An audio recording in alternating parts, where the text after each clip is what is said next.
Welcome, everyone, to the latest live edition of the Ultimate Cleveland Guardian Show, along with Zach Meisel. I'm Adam the Bull. And, Zach, you made it back from New York.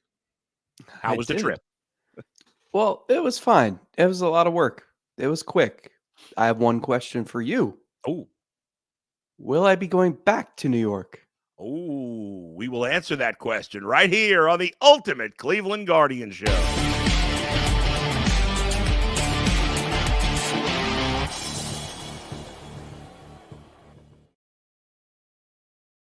I know, Zach, there's probably part of you, just the human part of you, that doesn't want to go back to New York because your wife is very close to giving birth and you're not feeling great.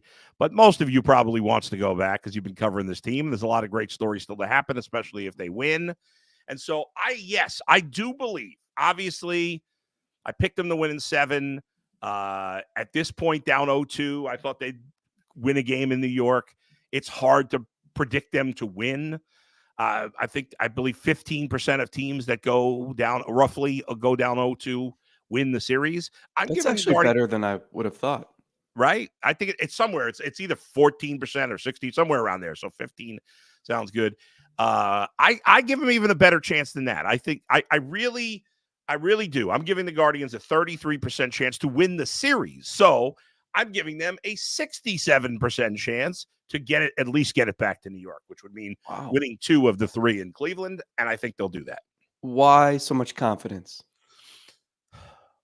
It doesn't make sense, really. In reality, it doesn't make sense. The Guardians look at the moment like the far inferior team. In fact, I'm hearing from a lot of former listeners of mine back in the day in New York and some friends, although most of my friends in New York are Met fans.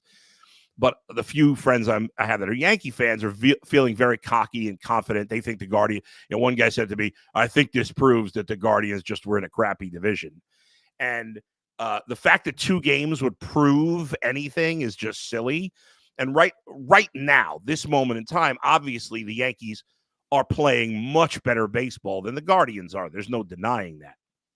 So what gives me some hope? Well, first of all, the Guardians have been a much better team at home than they have been on the road. Hopefully the crowd will be into it big time.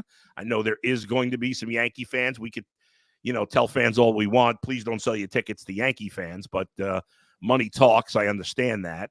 And so there will be Yankee fans there. I still think it's going to be a good Guardians crowd.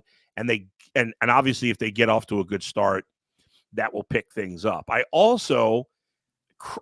mean, if you would have told me I was going to say this 2 months ago, I would have said, stop it. Stop messing around. But I got a lot of faith in Matthew Boyd right now. I know he only let him go 2 innings. I believe if Matthew Boyd pitches well tonight, he will let him go longer. I know they got to win this game. So, part of me is like, well, he's got to let him go longer because the bullpen's already pitched a lot. The other part of me says, well, Clase hasn't pitched in 4 days. And, the bullpen has kind of gotten a decent amount of rest over the last 4 days. So maybe he'll go quicker, but I still think he wants to get some innings out of Boyd. And if Boyd is pitching well and he's sharp, I think he'll let him out there. And I like what I've seen from Boyd so far this postseason. I think he's pitching with a lot of confidence. And I like that he's getting a lot of swings and misses, which is something they were not getting from Cobb or Bybee the other, in Yankee Stadium. And I believe in the confidence and the calmness of this team. It's a young team, but it's not as young and inexperienced as it was in 2022. And I think having the day off, settling down a little bit, they're not a team that stumbles and bumbles. And they've been a team that stumbles and bumbles for 2 days. So I think they'll clean that up at home, and that will lead them to victory. Could I see the Yankees sweeping the series too, if I'm honest? Sure, I could see this Yankees sweeping the series the way they're playing. If the Guardians continue to play like they did in Yankee Stadium, they're going to be swept. There's no doubt about it. But I think they'll be a better team, and I think they'll be closer to the real team they are starting tonight. That's the hope. Yeah, I disagree with your New York friends to a degree in that the Guardians have just killed themselves here. So many self-inflicted mistakes. Yeah. So many, I like not delivering with runners in scoring position is nothing new. We've seen spells of this throughout the year. We saw it in the Detroit series. But I feel like Cleveland's ceiling and how they've played in the first two games are vastly different. Yes. I think the Guardians can play a lot better. Agreed. The only issue, and that leads me to want to say that, these teams aren't that far apart. The only hesitation I have in saying that is that I don't know what the Yankees' true talent level is. Like, I feel like they could probably play better too, at least hit better, which is a little scary. And not even like the bottom of their order has been productive and it's given them good at bats. And I think that's the tough issue here is like it still feels like they could get more from Judge, they could get more from Chisholm. Yeah. But I Like, would also argue, Zach, that outside of Garrett Cole, all their pitchers have pitched way better. Like, forget their closer, but the other guys, yeah, like Tim Hill, you shouldn't be dominated by Tim Hill. Carlos Rodon, that's the best I've seen him look in 2 years. yeah, I don't think their true ERA is 250 as a team. I just don't know. I don't want to say, oh, the Guardians can play much better. These teams are evenly matched without acknowledging that it's possible the Yankees can play better too. They had some base That's running fair. blunders. Oh, yeah. But I think, yeah, I don't think there's some seismic gap between these teams. Right. And, I do wonder if it feels like the Guardians really could have stolen one of those games. Well, obviously, game 2 is much more frustrating because in game 1, you tip your hat. Tip your hat, right? Rodon was nasty. I mean, he had them all screwed up. But Cole did not pitch well. No, he was leaving balls in the middle of the plate, and they had the situations they wanted. They had the guys up they wanted in the right spots, and they just didn't come through. And again, I don't think it was that. Well, Cole he just dumped. I mean, he was so hittable, and the Guardians really missed. I mean, they're 1 for 11 with runners in scoring position in this series. You can't win that way. I mean, that can't happen. And so that was the frustrating game. And then Judge hits the home run, and then it's over. And maybe Jose gets himself going after that home run in the 9th inning, even though it didn't mean anything. Yeah, but and he's hit the ball okay, but he's got to be clutch. He has to be for this team. And Naylor's got to start hitting. I mean, and he did get a couple of hits last game, but like those guys, Rocchio and Kwan are doing their job. Well, that's the thing. Better. Everyone's getting hits at the wrong time. Like, Jose, hit your home run when there's guys on base, not in the 9th inning when you're down 4. Yeah. Naylor, they don't need the leadoff singles. They need those singles when the bases are loaded. Right. Yeah. That's been the tough part. I'm torn on Jose because I feel like he's right there. Like, he's had some good at bats. He's absolutely torched the ball a handful of times and has nothing to show for it. And it's not an excuse though. Like, you're 4 for 24, I think he was. But he also had a weak ground out in that big spot. And yeah, that's what I'm saying. It's like, I hear what you're saying. I agree that he's not lost at the plate right now. Right. Like Bo Naylor is, or Will Brennan, or some of these guys. But when you're getting essentially nothing from 2 spots, right field and catcher, and especially when the bottom of the 9 and 1 guys in your lineup, it feels like they're on base every single time. Right. That's the dream scenario for any manager, because it means the middle of your lineup's coming up with guys on base. Right. And you couldn't script it better, but the middle of the lineup hasn't done anything. And I like the at-bats that Manzardo's had in the little that we've seen him. Like, I thought he had some good at-bats the other day. He had the single, and so there's opportunities here, and they've got to take advantage of. What do you think about Matthew Boyd? Like, are you buying Matthew Boyd tonight? Are you feeling him tonight? You feeling like he's going to pitch well? Sure. It's still hard for me. I mean, it's your season rides on, and he's done nothing but pass every test. Yes. Like, it's not fair for me. Matthew, if you're listening, like, it's not personal. It's just your season's riding on a guy who had Tommy John surgery and is like still supposed to be working his way back to good command and things like that. But There's no reason that I should feel that way. He's done everything.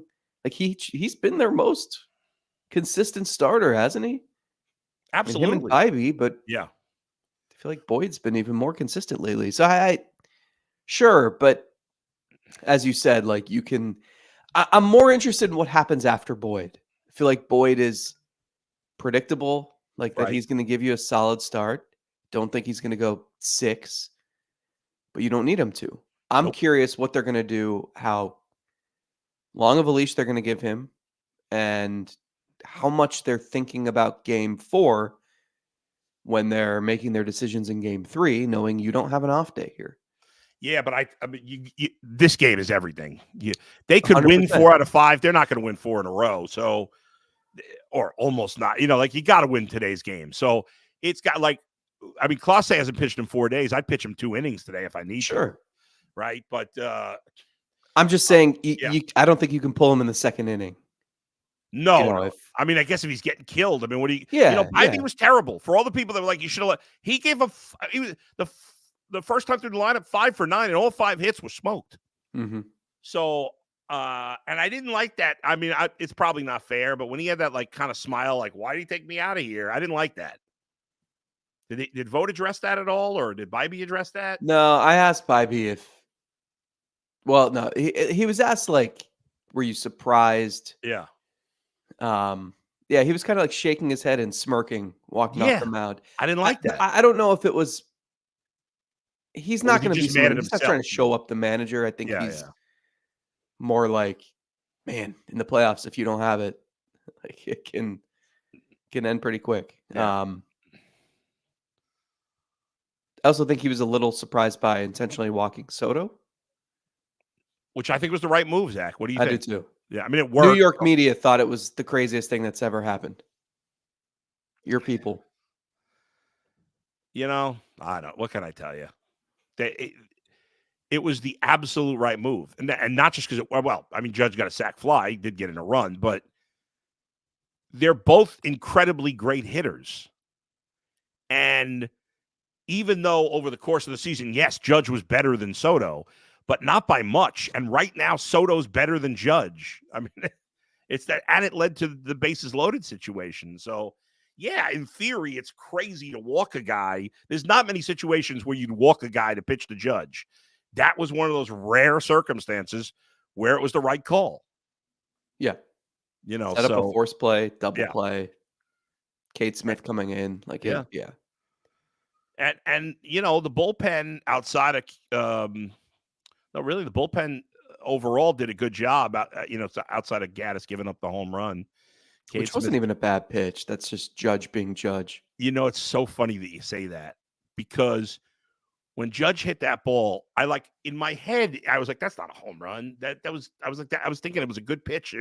There's no way. Yeah. I think he's one of maybe he and Ohtani are the only players in baseball that hit that ball out. Yeah. I mean, that's just crazy. But yeah, I guess I'm just like, I don't feel like Boyd is I'm not worried about about Boyd or the pitching, really. No, it's all none of it matters if you don't hit. They've scored 2 runs in each game. They got if they continue to not hit with runners in scoring position. Listen, what I'm concerned about is hitting with runners in scoring position and cleaning things up defensively. Because as great as Rocchio's been, like I know that ball was hit a mile. Like that was probably an all-time pop-up, but he's got to make the catch. Mm-hmm. And Will Brennan out in right field, I don't know what the hell he's doing out there. 2 errors. Well, so they worked out at Progressive Field yesterday, and it was a very, very light workout. But one of the guys who was actually getting some work in was Will Brennan. Spent a lot of time in right field, having balls hit to him by JT McGuire, the outfield coach. And so, that was weighing on him. Oh, yeah. As it should. All right, let me talk to you folks about Game Time. If you're looking for tickets to the ALCS, you're looking for tickets to the World Series, maybe for a Browns game. I don't know why you'd go to that right now, but hey, check out the Game Time app. Tickets get cheaper as it gets closer to the game.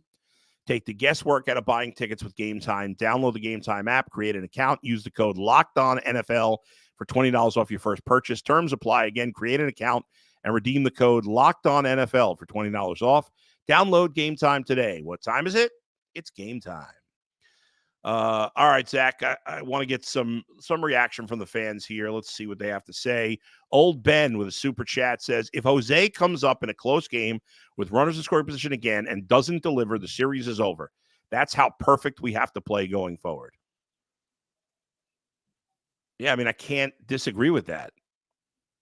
You could tell he's frustrated. There was a moment when he hit one to the outfield in game 2, and he kind of got to first base, and whatever he was chewing, assuming some sort of tobacco, he just kind of chucked it into the dirt. Because I feel like there are 3 balls that I thought in that stadium, he got all of or almost all of, right, in the first 2 games, and then there have been a number where he had 2 and 1 at bat in game 2 where it was like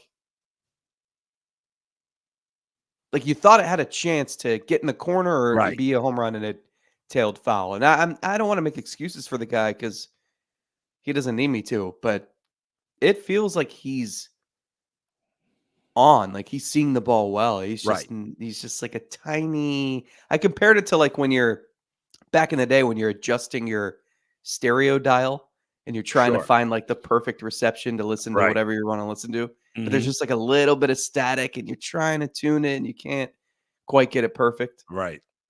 Oh, yeah. I used to do that, trying to listen to Phillies games in New York when the Cubs were playing the Phillies. I'd try to WCAU, I think it was, and you're trying to find it. You're like, and then you go too far, and then you got to go back. You got to be a certain age to remember that. I'm surprised you're old enough to remember doing that, really. I can't believe people listen to AM radio at this point. Like, I had to put on, I was in the car when I do the post-game shows right after the game. I have to go from one house to another house with everything going on right now to my studio. And there was the game. I can't remember one of the games. I decided at the top of the 9th, I would drive from one house to the other, listen on the radio for a minute, and then put it back on my phone and get ready to do the post game. And so, Hammy's a lot of times is on FM, but this must have been one of the games against the Tigers, I guess, because it wasn't on FM during the day, and they had it just on the AM. And I almost never put on. I don't ever use AM on my radio, and just hearing it's just so awful. I can't believe now that anybody listens to AM radio. But anyway, I sidetracked this there to your point of, that's the way it feels. It feels like he's gotten a little unlucky. Doesn't it feel like it's so weird? Because, and they mentioned this on the broadcast, how it's so bizarre that Aaron Judge plays center field because he's so huge. Like, you don't usually see guys like that playing center field. I mean, you don't see like guys like that, period. It's like him and Ohtani are the only guys kind of built like that. But he seems to, he's just so big, and he's a really good athlete for his size. And man, it feels like he covers so much ground in center field. Well, didn't he make the catch when Lindor hit what would have been a game-tying home run in New York in 2017? Yes. And it looked like a right field. He was playing right field, and it just seemed like a can of corn to him. And anybody else would have had to make such a crazy leaping grab. I mean, it's just absurd. All right, look at a few more comments from the fans. Zach says, it ain't over till it's over, Bull and Zach. Let's go Guards. Aya Rage, I'm confident in the boys capitalizing today. Fans will give them energy they need. Ken says, is that the real Ken Rosenthal? Is he actually watching the show? Probably. You think so? It's his picture there. He says, good morning, fellas. Great show. Unfortunately, your season is done. Yankees in 4. See you, fellas, in Cancun. Guessing that's not the real Ken Rosenthal. Karen says, hi, Bull. Hi, Zach. Are the players so nervous because they're playing New York and they were playing other teams? You're in that clubhouse. Do you get any sense that they're intimidated, that they're nervous, that playing the Yankees or playing Yankee Stadium has played a role in how they've played? Because we have not seen them play this sloppy. Yeah, I think that's such a lazy narrative. I agree. I look, when Rocchio is camping under a pop out, Yeah, he's not thinking, I better catch this because I'm in Yankee Stadium and they'll be all over me if I don't. right. Like, there's just as much motivation to catch that pop up as there was when the season's on the line against the Tigers. Like, I don't think they're ever going to feel more pressure than they did in the Detroit series when they're down 2-1 in the 7th inning of Game 4. Like, I understand it's the environment, it's the atmosphere, those sorts of things, and like maybe your first at bat of the series or your first batter you're facing when you're on the mound, like for Eric Sabrowski coming in at Yankee Stadium, like he even admitted like that was kind of cool. But like Will Brennan, 2 years ago, I remember talking to him in the dugout Mhm. before one of the games at Yankee Stadium, and Garrett Cole was pitching, and Brennan was in the lineup, and he told me he's like, I just got called up like 3 weeks ago. This is Yeah. insane that I'm facing the best pitcher on the planet in a playoff game. This is nuts. So yeah, 2 years ago, I think Will Brennan succumbed to that pressure. I don't think that happens now. Like this isn't new. They've experienced a lot. They've been through win or go home games. They've had the pressure. They've been on the road and came through. So like, yeah, I think there's a little bit of that, but that's not an excuse for why you don't catch a ball or why you're No. overmatched at the plate or things like that. Uh, I think when a team plays poorly, we've done this with the Browns a million times over the years. When they've been sloppy and not fundamentally sound, the Guardians, that's much less common when it comes to the Guardians. And so seeing them play sloppy, we as media members or as fans want an excuse for that. We want to understand why. So it's easy to come up with a narrative that we think is true, and then everybody starts saying it, and so we just like this idea. Jose can't take the bright lights. Like that's silly. That's ridiculous. This is baseball.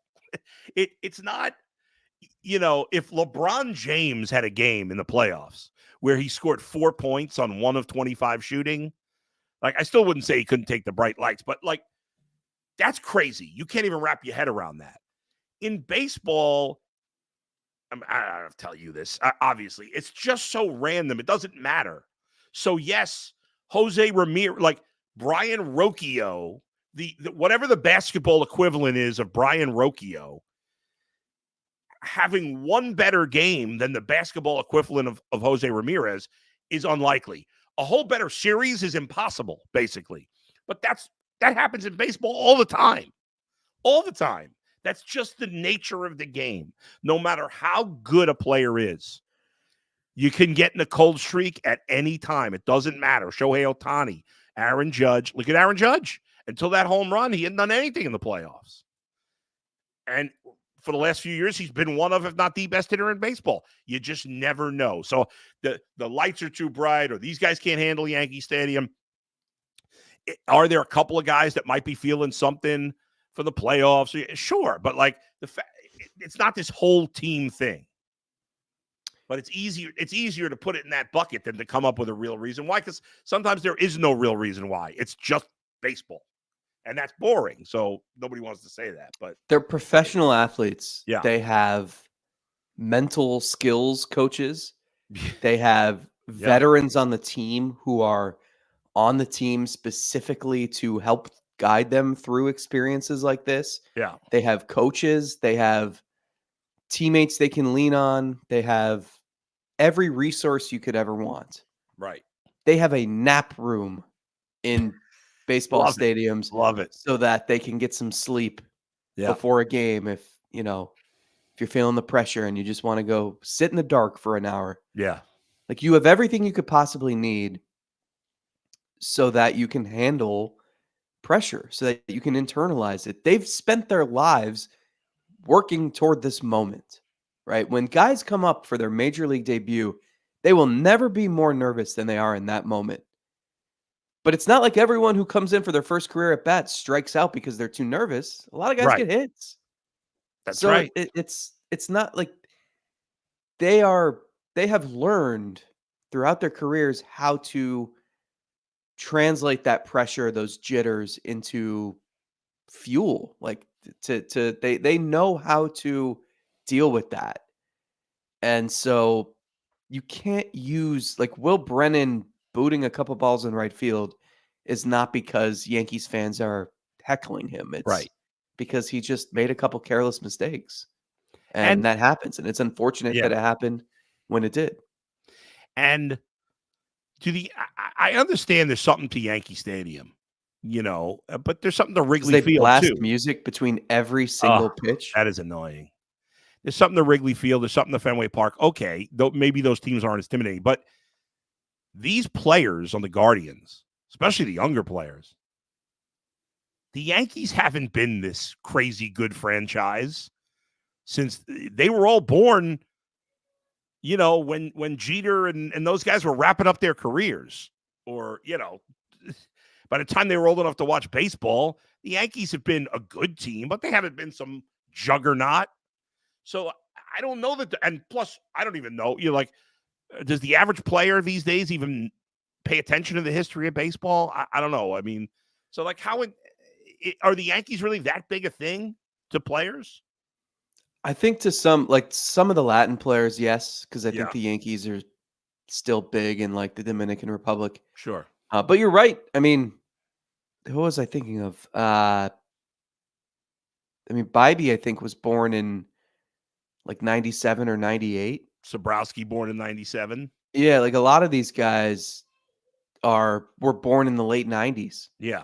So by the time you become a baseball fan, your dad's telling you, yeah, man, like I watched Jeter and Bernie Williams and Paul O'Neill and those guys. And that doesn't, it's like my dad telling me about the 80s teams, the Right. Indians teams that Yeah. stunk. Yeah. Like I never got to watch Corey Snyder and Mel Hall, but I heard stories about them. So it doesn't, they're not even aware. They probably don't even realize that this is new Yankee Stadium. Right. It's not the original Yankee Exactly. Stadium, right? Yeah. They're not taking time before the game to go visit Monument Park. No. There is still a mystique because it's Yankee Stadium, and I do think the atmosphere is different than other places. Sure. But it's not. You're right. Like they haven't been to the World Series in 15 years. Yeah. Eric Sobrowski grew up or was born. I don't know if he grew up there, like on the west coast of Canada, right? Yeah. So, like, what the hell does he give a rat's ass about the Yankees? Like, Kate Smith too. yeah, like, I'm sure Yankees doesn't mean that much. I get it. Once you get into Major League Baseball, you're not an idiot. You understand that, but the players themselves and the Yankees are a big team, right? They got a lot of big guys. And so maybe on some level, there's some where the Guardians are kind of a smaller team. But You know what I don't know. actually think is it's a good point you're bringing up because a lot of this team is from they have like 4 or 5 players from Canada, so that Yeah. fits what you're saying. But Strange. a lot of them are from California Yeah. and grew up Dodgers fans. Yeah. Like Tanner Bybee pitching at Dodger Stadium in September was a big deal. Yeah. And so I almost think it's more so if they end up advancing somehow and were to play the Dodgers, like that would be, you'd have a lot of guys pinching themselves saying, I can't believe that I'm here and this is happening. Yeah. But Yankee Stadium, I don't know. Tanner Bybee wasn't watching Yankees games from Southern California at 4 p.m. every day when he was a kid. Yeah. Folks, FanDuel is the way to go. And right now they get you started with $200 in bonus bets guaranteed when you place your first $5 bet. So when you get a hunch in the middle of a game, you can check out the latest stats, view live play-by-play, and so much more on the same page where you place your bets. Go to FanDuel.com/UCSS. That's FanDuel.com/UCSS. Never waste a hunch. Make every moment more with FanDuel, official sportsbook partner of the NFL. Let's look ahead. So we got tonight Matthew Boyd and Clark Schmidt, and Schmidt, he's okay, and Luis Heel, who's going to pitch tomorrow, okay. I assume you're going to have to deal with Carlos Rodon again in Game 5, and we know how well he pitched, but now you've seen him once, so hopefully he'll have better luck. And he's pitched well against Cleveland. We know He pitched a no-hitter against. What year was that he pitched a no-hitter? 21 April of 21. Yeah. If he didn't hit Roberto Perez with a pitch, could have had a perfect Right. game. Yeah. For the Guardians, Game 4, Game 5 starters. Will Tanner Bybee come back for one of those? Will Gavin Williams start one of those? Will Ben Lively start one of those? And what's the plan right now? Yeah, I think you're going to see Gavin Williams. He has not been in the bullpen because I think he's been prepping to start, I would assume, Game 4. Yeah. And then a decision to make, because whether it's Tanner Bybee in Game 5 or Ben Lively in Game 5, they both pitched in Game 2. They didn't pitch much. Yeah. And you're probably going to need the other one in Game 6. That's right. So I don't know. I guess you'd go Bybee if you because you trust him. Or I actually don't even know. You're going to have to win. It might depend where you are in the series. You're probably going to have to win both of those games anyway. Unless I think if you're down, the next two. I think if you're down 3-1, you go Bybee. If it's 2-2, you're home before a day off. Maybe you go Lively with a heavy bullpen that day. Well, I was going to say it might depend on where the bullpen's at, right? True. So that would be a good problem to have if they're 2-2 and you got to decide.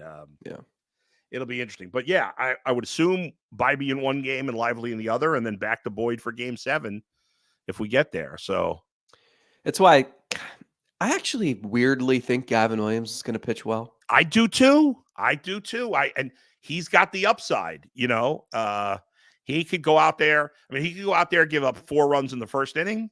He could go out there and pitch 4 1/3 with 10 strikeouts and not give up a run. It's going to be his first start in 4 weeks. Oof. He's rested. Yep. Maybe he can give the bullpen a night off. What's funny is if they come, let's say he pitches Game 4 and they go Lively Game 5 and Bybee 6 and Boyd 7, and they somehow get to the World Series. I think he pitched Game 1 if he pitched well. Look at you. Who would you have in Game 6 of the World Series? Getting ahead of ourselves. Yeah, that's true. One step at a time. Pink Bunny ENT. There's no way people legit think we're getting swept by the Yankees, and even if we do, Dodgers will hang y'all up. And if y'all lost to the Mets, it'd be a top tier entertainment.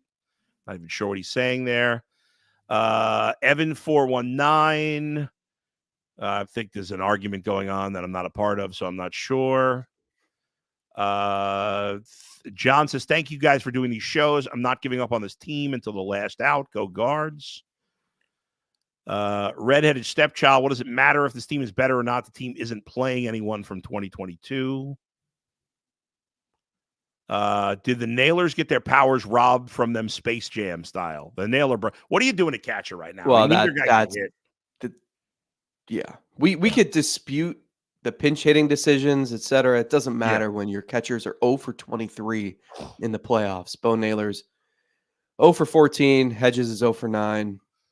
My stance is, I guess, since you're getting nothing from either of them, why not just start Hedges? Yes. And then if he bats, it's because it's a low leverage situation. And if you pinch hit for him, then you can pinch hit for him at any time and just roll with Bo Naylor later. But it's making something out of nothing because those guys haven't done anything. You need them to hit. That's correct. Will Brennan, I think Brennan and John Kenzie have only 2 hits combined in the playoffs, correct? I think they have 1 each. Yeah, 1 each. So you're getting between Hedges, Naylor, John Kenzie, and Brennan, you have 2 hits in 7 games. I mean, 2 black holes in your lineup. It's tough to survive that way. Are you surprised that they didn't give Angel Martinez a shot? Or I guess Fry just can't play the outfield, right? It's just not even an option. Yeah, he can't throw. Yeah. That's too bad because then you could have gone, even against the righty, you could have gone with Fry in the outfield if he could do it and keep Manzardo at DH. But it's not going to happen. So you think they'll start Hedges tonight? I honestly have I don't know. Yeah, Like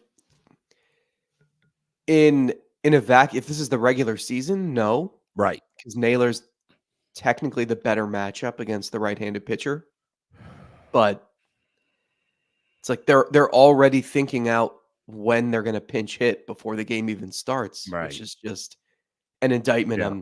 on the catchers. Yeah. And there's no help coming. There's nobody they're going to add or it would have been nice if Valera hadn't gotten hurt or I mean, the Fry injury changed yeah, their season. right. Right. Cuz Fry would be doing some catching.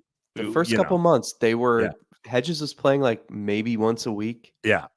Fry was bouncing all over the place. He Yeah. was crushing the ball. Yeah. If he could play the field, they'd be using him. You'd be able at least one of those black holes would be not in there every day. Right. And we know he struggled in the second half of the year, but he's still, way more productive than any of those guys. But yeah, it's unfortunately Naylor, Fry, Josh Naylor, Fry, and Manzardo only have 2 positions available between the 3 of them. And you, even though Manzardo hasn't played that much and Josh Naylor hasn't been great, you still would want all 3 of those guys in your lineup every day if you could, in a perfect world. So, all right, well, that's going to do it for today's Ultimate Cleveland Guardian show. We will be back tomorrow, Friday morning. That's tomorrow, Friday morning at 9 a.m.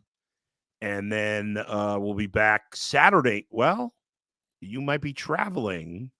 No, Saturday. No. Right. You'd be the traveling game's 5 at Sunday. home. So we'll be back Saturday morning at 9 a.m. also. After game 4. Hopefully that will not be the end of the series. And then we'll see from there. But any final thoughts there, Zach? No, I mean, it's a must-win game. Got to do it. Got to take care of business. I like that the game's earlier tonight. I'm sure you like that. It's weird. 5 o'clock's a weird time on a Thursday. Yeah. But what are the shadows are going to be bad in the first couple innings, right? I think so. But when did the sun start setting so early? I missed this. Yeah, it's weird because now it seems so much later. But yeah, the sun's setting like what, by 10 to 7 at this point, quarter to 7. I drove home from the ballpark last night at 6:45, and it was getting dark. Yeah, so we'll see. Thanks everybody for joining us. I'll be on live after the game tonight in the bullpen, and then again we'll be back on tomorrow morning at 9 a.m. Until then, we'll see you next time. Where else but right here on the Ultimate Cleveland Guardian Show.